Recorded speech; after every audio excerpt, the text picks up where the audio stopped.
How to fix WhatsApp notification sound not working on Android. Let's not waste any more time and head right to it.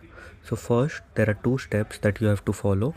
Before we head to the video, make sure to leave the subscribe button, hit the subscribe button because it really helps the channel grow.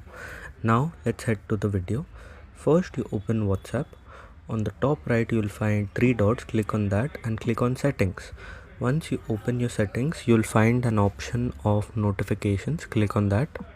Once you click on notifications, here you will find an option of conversation tones. Make sure that's turned on. Once that is turned on, the second step you have to do is you have to open your settings. Once you open your settings, you have to click on apps. Once you click on apps, here you will find WhatsApp. Click on that and then click on notifications. Once you click on notifications, make sure all of this is turned on. And here all WhatsApp notifications have to be turned on. Once all of this is turned on, you will get your WhatsApp notification. If this video helped, make sure to leave a like and don't forget to subscribe. Thanks for watching.